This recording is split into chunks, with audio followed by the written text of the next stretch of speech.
Tom, you want to get started? Yes, I could. Sam, I was wondering about the health status of Grant, if you think he'll be able to play anybody else. Grant's doing good. He practiced the entire time Monday and Tuesday, and we expect him to today. So I think he's going to be just fine. Other guys, I think the rest of them's fine. Off the top of my head, I can't think of anybody that wouldn't be available. Okay. And you said on the SEC teleconference that each of the drives that bogged down in the red zone, there was the mistakes. I know you want to call anybody out, but was it blocking assignments? Was it, the tracks for running backs, KJ? I mean, what was going on? I've got it sitting right here in front of me. Most of it all was just missed blocking assignments, whether it could be the wideout, whether it could be the O-line. We're having a little bit of trouble of figuring out first force outside. If you saw the Kern's 2 catches out in the flats, if we called it again, if I was Kern, I'd looked over there and said, no, I'm not running it. My Lord, he was getting smoked over there. So we got to fix that. We have, but I asked them to do a study. I knew the answer, but I asked them to do a study of the 4 drives that we kicked field goals on, and every one of them ended up on mental assignments, and we had to clean that up. We go out there and play an SEC team. We got to get those 7 points at any time we have opportunities. Coach, to kind of follow up on that, you said you got to clean it up. How does that look? Is it a matter of looking at it on film or taking extra drill work and practice? How do you go about cleaning that up? Well, you're 100% right. We worked on it for 2 periods yesterday.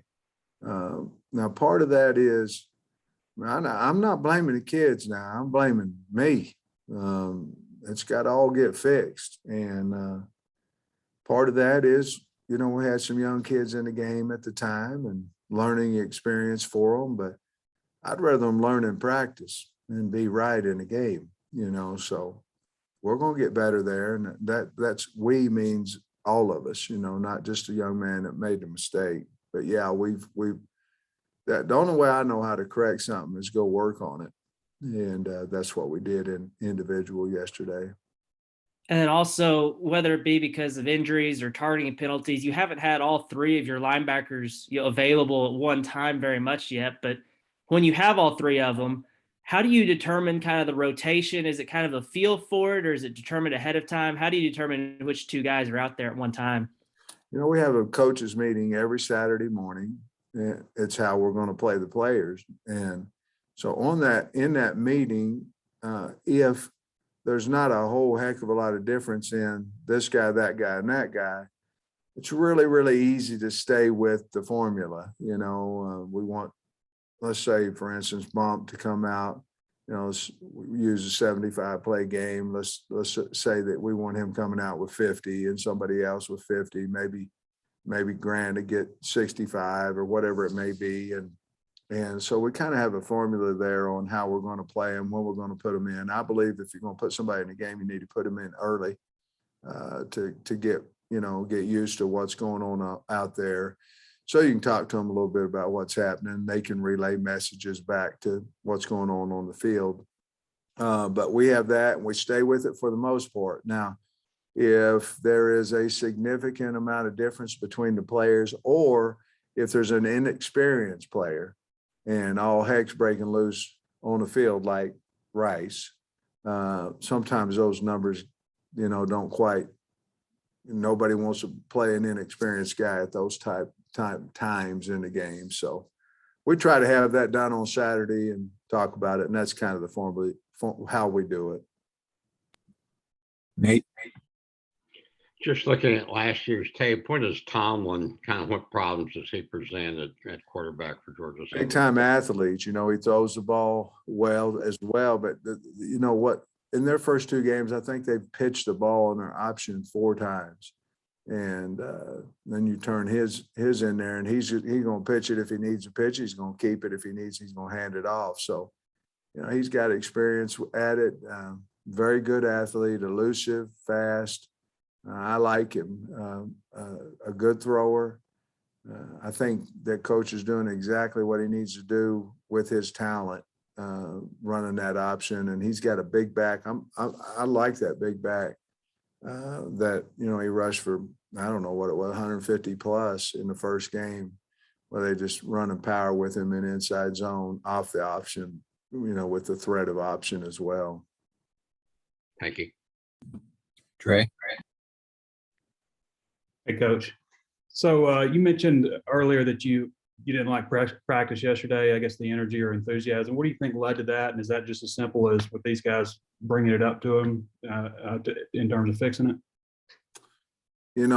Practice is hard. If it's not hard, then it's probably not right. And I felt that I didn't feel the same even in the meetings. I don't think it's a wake-up call. I showed them yesterday 3 different teams that had won big games, and then the next week got beat by unranked opponents. And I just said, hey, you get the drift in here. We are Arkansas, and the way we have had some, a little success is because we roll up our sleeves and we go to work. And we didn't do that to our standards, which are as high as anywhere in the country. And I have zero doubt that we'll have a good practice today. What's your thoughts on Georgia Southern offensive line? Any players stand out? And guess what they do schematically? Well, the one thing that stands out, Trey, is all 5 of them are back. So, it might be difficult. That's difficult for anybody to teach their schematics, in their first year there. Well, every one of them's back. They've got a lot of offense now. I mean, they can go from 5 wide to running the option. And it just depends on, I guess, how they're feeling at the time. Maybe if they get behind like they did last week, they were tossing around like crazy. And if they're ahead, I think my feeling of watching them is they want to be an option team. But I like their offensive line. They're not quite as tall. You're looking at 6'3", 6'4", maybe a 6-foot guy that's going to have built-in leverage, just because of his height. But they'll fly off the football. And same thing kind of on their D-line, Trey. Their nose guard's a really good player. He's 6 foot tall. And then they've got a defensive end, number 2, that I really like too. But told our team, when you go to Georgia, and you can look anywhere in the state of Georgia, but if you want to go find one that guaranteed tough, go to South Georgia. And he got a lot of kids from down there. And so we know they're going to be an extremely tough, physical, hard-playing team, just like their offensive line is. Bob. Hey, Sam, how you doing? I had Bob. a couple. I know you've been asked a lot about Ridgeway, but I had a couple more. He didn't ease his way into, playing for you guys. He's playing Texas prime time, all that. What'd you think about the way he played in his first game for you guys on such a big stage? Ridge is just a special guy. I mean, came in here, fit in great with the team when he first came in because he's a worker, he's an old wrestler. And there was several plays. I liked the sack and all those things, but he ran basically hash to hash one time and caught one Texas players. And that's what we saw on his tape, from his other college. And he's just a great teammate. And he is what I call Arkansas. He is physical and has a little chipness to him where, hey, I got to prove something.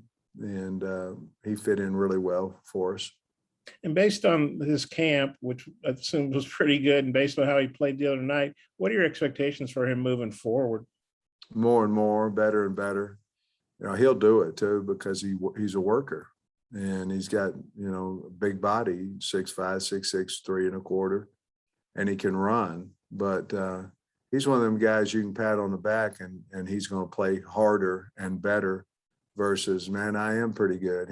I don't think he really ever gets that feeling. I think he's one of those guys, like a lot of kids on our team, that man, I can play better. And I think he will. I think, that was his first really big time ball game. Now, I'm sure they had big games where he came from, but, in that atmosphere. One more quick, you said on a call today that you got diagnosed the appendicitis pretty early. I've never had that, thankfully. Is that a deal where you just say, oh, my stomach doesn't feel good and you guys get it checked out, or how'd you get on Yeah, that? he was actually in a meeting before practice. I'll tell you when it was the mock game. And the day before, he had felt kind of bad and was throwing up, stomach was hurting and different things. And then he was sitting in the meeting. And then when we got to practice, they said, yeah, he's not going to come out. He's in there throwing up. And Dave did a great job of analyzing him. And we got him in there real fast. I think it was a lot easier surgery because it was diagnosed so quickly. Hey, thanks, Sam. Thank you. Scotty. Hey, Coach, I was looking at Pro Football Focus earlier and saw that Warren Thompson, I believe, is fourth in snaps at receiver, and he had a few catches, against Texas. What do you like about him, and what do you see for him moving forward? Well, again, he's a guy that goes to work. He's improved his blocking. He's always been able to run routes and catch the ball. I teased with him yesterday before practice that I got tired of people asking me who number 84 was. And I said, there's about 5 or 6 people in the crowd knows who you are now. At least they didn't ask me who's 84. I was teasing him, but he's a hard worker. Doesn't say anything, never hardly talks, got really good hands. And there's one that's going to get better as the season goes on too. He's still, I think he's thinking a little bit right now, to be honest with you. Not in his routes, but in his assignments. I think he's getting better and better, but I think he's playing a little slower than what he will, just because he's not positive about what's going on. He's getting close, but still has a few plays that he's playing a little slower than I'd like.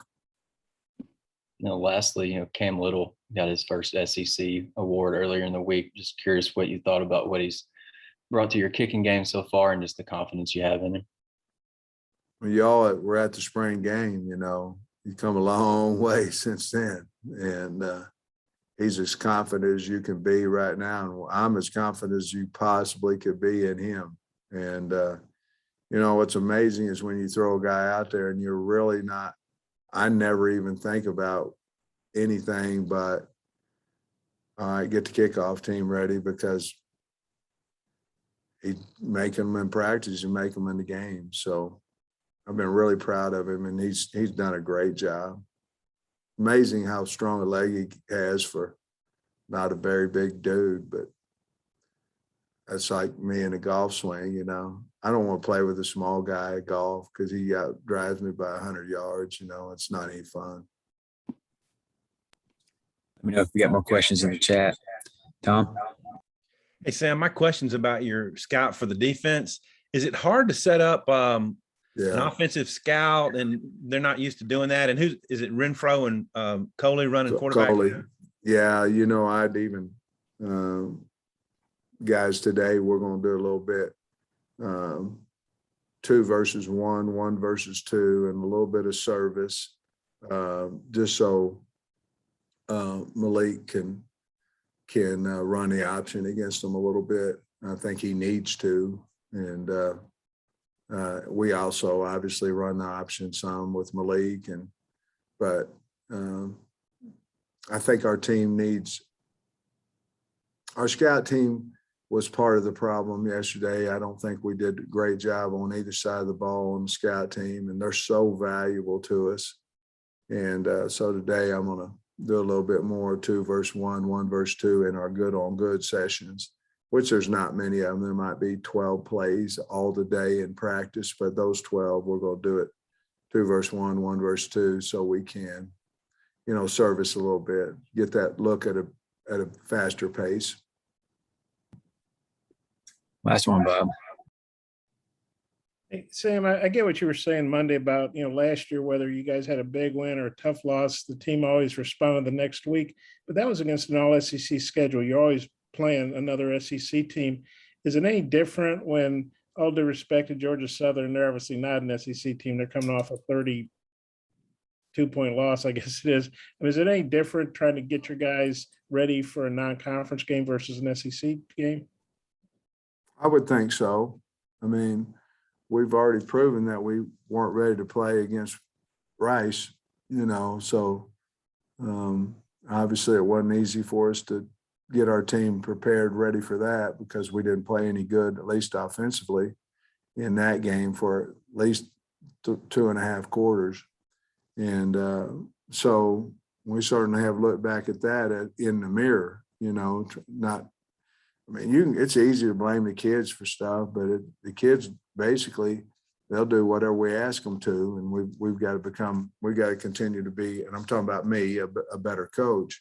So I learned a lot I hope, from the Rice game, and certainly hope that doesn't happen to us on Saturday, that we go out and be the best team we can be, and whatever the score ends up being at that point, if we play well, then we can live with it. Thanks, Coach. Appreciate your time. Thanks, everybody.